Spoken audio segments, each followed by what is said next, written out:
Hello everyone, Luke Smith here. It is Monday 12th of January 2026, 11 past 10 in the PM. I hope everyone's week has started well. Mine was pretty good, as I actually enjoyed today, to be fair. It's still slow at work, but it'll pick up. So, today will be a review of The Walking Dead, The Ones Who Live, which is a 6-episode mini-series. So I basically watched one episode a day last week. Basically, it picks up 6 years after Rick supposedly dies and gets rescued by Anne in a helicopter.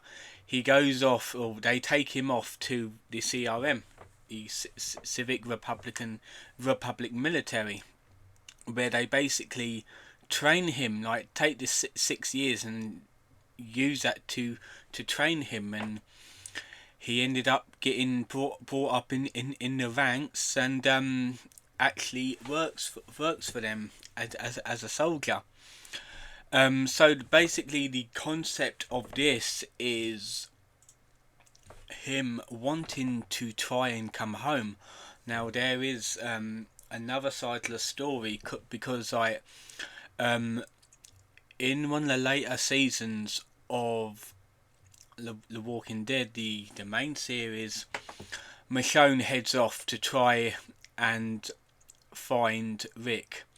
Obviously she thinks he's dead, but he basically goes off to help others, and at the end of episode 1 of this and the start of episode 2, she finds him. She finds out that he's still alive, he's still well, and he's working for the CRM. Now, mostly in episode 2 was basically what she was doing while she was gone. She was with a she was with another community. She was helping them out.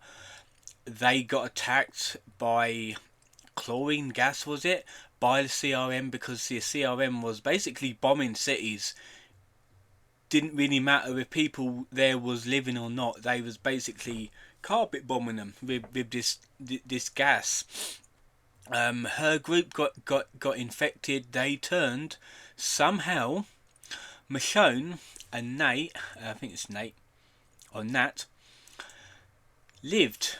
They actually lived through it, and it turned out like they was in this mall for like a year recovering, because obviously chlorine gas, it fucks with your lungs. So they was there for an entire year, basically recovering. So it's a year of their life taken away from them by the CRM. Unfortunately, yes, Nat dies. He gets shot by a supposedly dead soldier when Michonne does meet Rick for the first time in 6 years. And they basically say, right, you like Rick says that you gotta lie, you gotta make up a name, make up a fake story, you gotta get them on your side.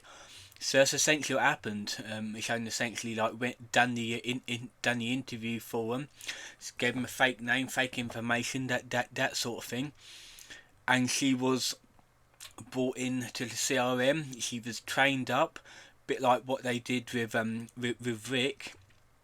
And obviously, like, Rick wanted to like sneak her away, obviously, because that was his wife, and he misses her, because 6 years is a hell of a long time to be away from your missus.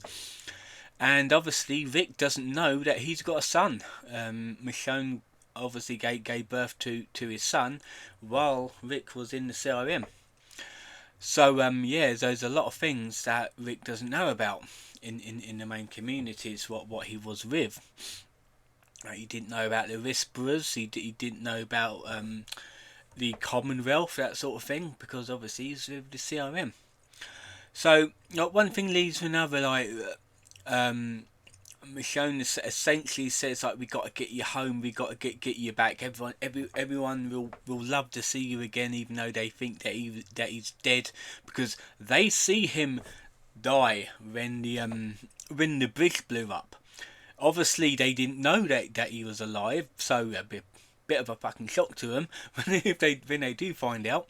But to be fair, it was a shock to Michonne as well, because she saw him supposedly die on the bridge as well.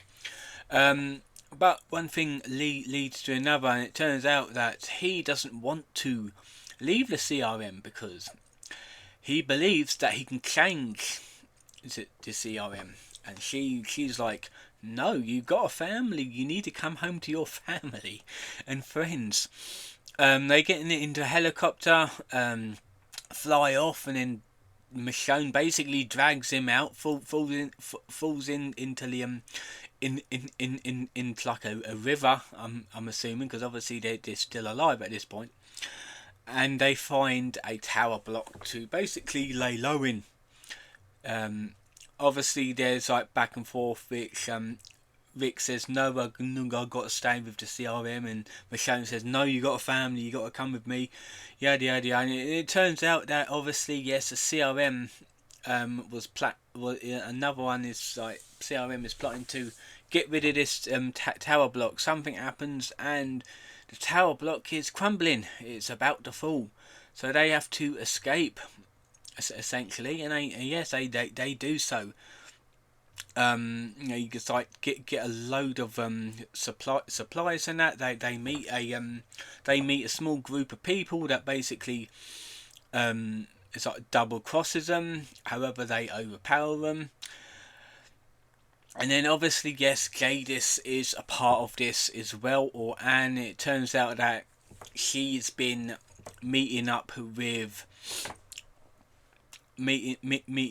Gabriel,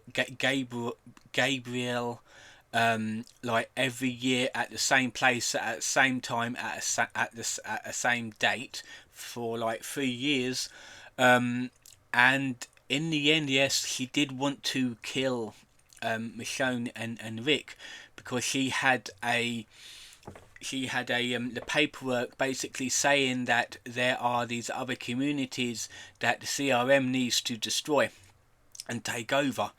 Obviously, she's basically saying that if they don't cooperate, she'll show them. So the only way for her to not show the CRM is if they kill them, if they kill her. So they start a fight, like obviously, because I was almost certain that, I can't kind of guess that they would overpower Jadis. They essentially do. They end up going to a warehouse to find her. She was with this other group of people that Rick and Michonne met earlier. This other group of people was on her side now. They end up overpowering them again. Don't worry. And there's also the walkers in this. I think it's like a factory as well, wasn't it? Yeah, I think it's like a factory that they was in. So they end up getting her like to see sense. Unfortunately, she was taken over by the walkers. She ended up dying, and then Rick and Michonne return to the CRM. Basically, like the CRM think that they both died. Like obviously they died in the helicopter incident. So they return to the CRM. They go their separate ways to do other stuff. Michonne goes out of her way to find a art room with the paperwork explaining Alexandria and other communities. She ends up tearing it up, destroying it. There we go, mission complete. And Rick goes to see the Major General, and finds out the truth of what he wants to do.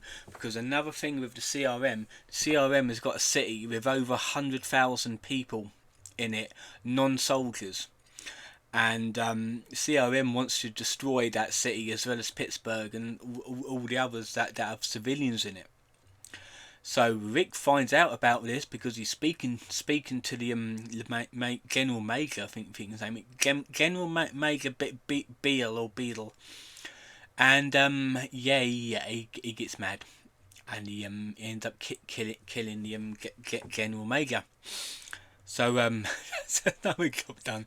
He hides the body in a cargo container, takes a lift down, ends up killing someone else who finds out what was going on, hides both of them, and then they take it down to the and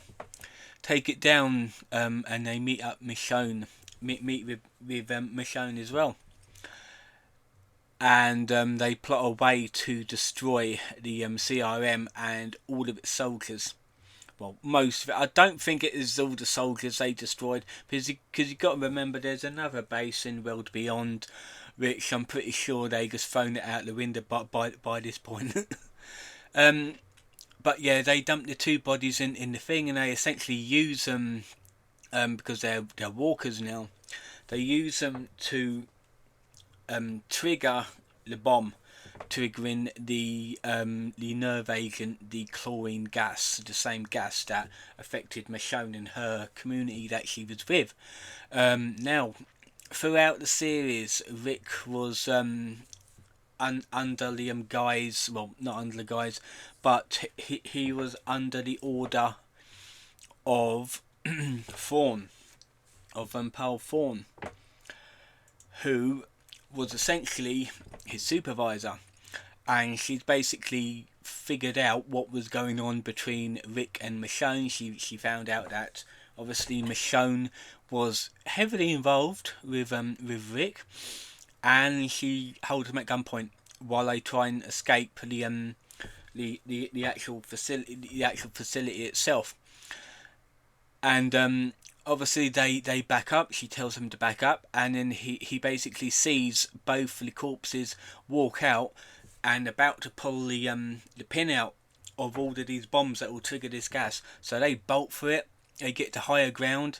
The chlorine gas essentially wipes out everyone, turns them all into infected. Rick and Michonne are lucky enough to get up to higher ground, higher than the actual gas level, and they escape. They find a helicopter, get back to Alexandria, and they meet up with their kids, and it's all happy families after that. There is no post credits, after credits scenes. Unfortunately, it didn't really show the other members of the community seeing Rick and Michonne. Mainly because I think it was only meant to be Rick and Michonne's story and meeting up with the kids at the end of it. It's a mini series, so it wouldn't be like a big elaborate thing like the main series is. So yeah, personally, I know people's 50-50, but this was a lot better than World Beyond. And it had Rick and Michonne in it, and Gabriel as well. Didn't expect him to be in it as well, but it was mostly past event scenes, because obviously he was in a relationship with Anne, or Jadis as she's called in this. So yeah, I do think it was really good. I think it was a great series to be fair. Now, obviously, the series I'll be watching this week will be the Daryl Dixon season 1, 6 episodes long.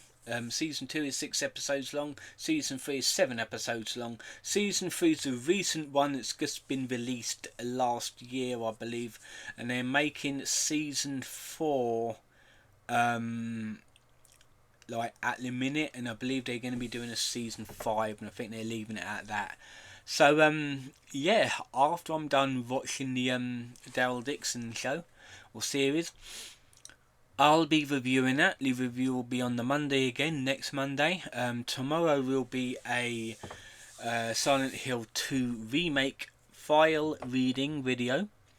I'll be making a TikTok tonight. I'll talk about the Universal UK SEO thing that has been given the go ahead, and because it's the 12th, building can commence. So yeah, I'll leave it at this, and I will see you guys in the next video.